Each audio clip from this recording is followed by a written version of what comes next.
This is Adolf Hitler, easily one of the most recognisable faces of evil of all time, and there are good reasons for this.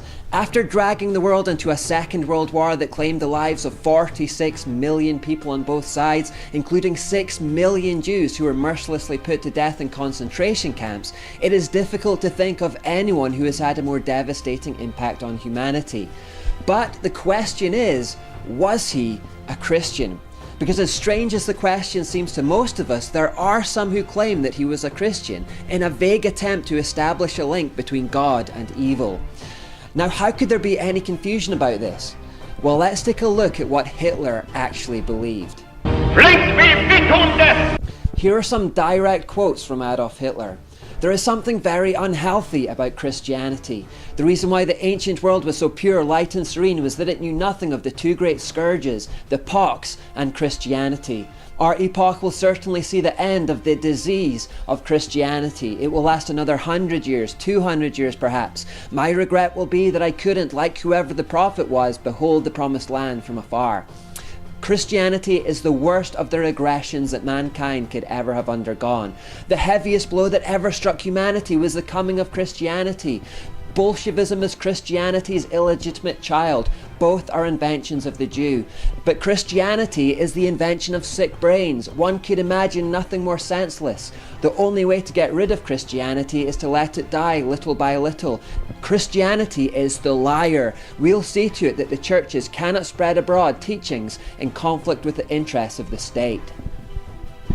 This is just a small selection of his quotes against Christianity, so clearly he was not one himself. He thought it was a disease, the work of sick minds, inventions, lies. He saw it as incompatible with his state, and he hoped for the day that it would one day completely disappear from the earth. So how could anyone suggest that he was a Christian? Well, in 1930s Germany, the majority of the people were either Christian or Catholic, and the church was a powerful institution with a significant amount of influence. Hitler feared its influence and recognized that it would be foolish to take them on while fighting a world war. And so, quote, in the pursuit and maintenance of power, he was prepared to delay clashes with the churches out of political considerations. In other words, he made a tactical choice not to take on the churches until after the war was over. As Alan Bullock writes, once the war was over, Hitler promised himself he would root out and destroy the influence of the Christian churches, but until then, he would be circumspect. Hitler's strategy was to appear sympathetic to Christianity in public, tailoring his speeches to whatever he thought his audience wanted to hear, and he ordered his staff to play along too.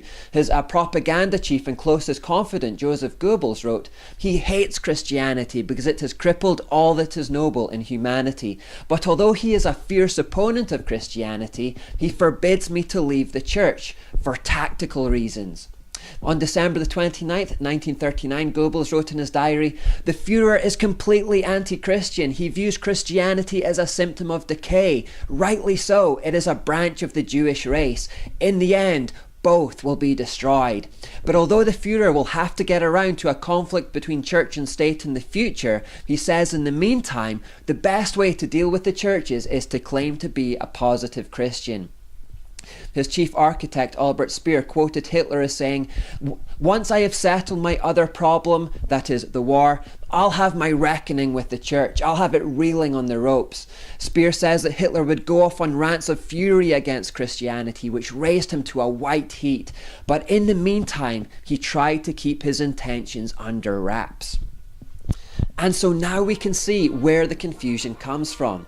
Hitler hated Christianity and wanted to rout it out and destroy it once the war was over, but in the meantime, he was using deceit and manipulation and propaganda to hide his true intentions. Not known for his self-restraint, he actually found it very difficult to keep the facade going, and the mask didn't stay on for long. He quickly became prone to outbursts of hostility towards the church. As the persecution ramped up over the years, he ordered the removal of crosses from public buildings and schools to be replaced with portraits of himself. He had church leaders monitored closely by the secret services. He began to undermine them as being treasonous or contemptible, and he even began ordering for Christians to be sent to the concentration camps. At the infamous Dachau camp in Bavaria, for example, the regime established a dedicated clergy barracks for church dissidents. Hitler had said in July 1941, "National Socialism and religion cannot exist together. The heaviest blow that ever struck humanity was the coming of Christianity." He wanted Christians wiped out, and so as historian Michael Fair notes, his aim was the total elimination of Catholicism and the Christian religion. So if he wasn't a Christian and he planned to destroy Christianity once the war was over, what did he believe? Adolf Hitler was essentially a son of the Enlightenment. He was a rationalist, a materialist. He believed that science would hold all the answers. He said, "The dogma of Christianity gets worn away before the advances of science. Religion will have to make more and more concessions. Gradually the myths crumble. All that's left is to prove that in nature there is no frontier between the organic and the inorganic.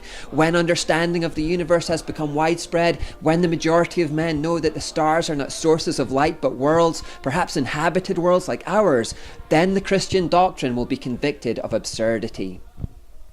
Hitler was ambiguous, but his beliefs were mostly deism with a leaning towards atheism.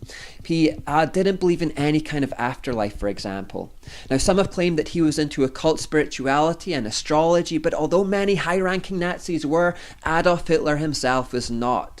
He said, "What nonsense! Here we have at last reached an age that has left all mysticism behind it, and now Himmler wants to start that all over again.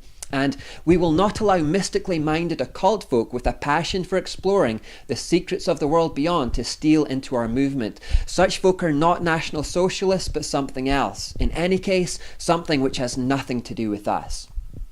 So Adolf Hitler was just a materialist who hated all spirituality, but especially Christianity. And not content with the deaths of 46 million people under his reign, if Hitler had won the war, there is absolutely no doubt that the next phase of his plan was to round up and exterminate all Christians from his empire, just as he had tried with the Jews. We can only imagine and shudder as to what that would have looked like.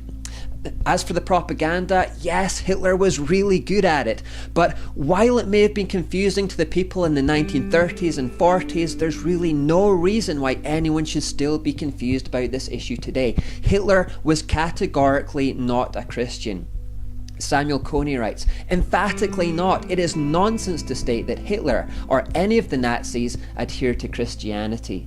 Indeed, Adolf Hitler hated Christianity, and the truth about this has been widely available for a long time now. It's only willful ignorance that would now cause anyone to keep clutching at the propaganda. He was most likely a deist and possibly even an atheist."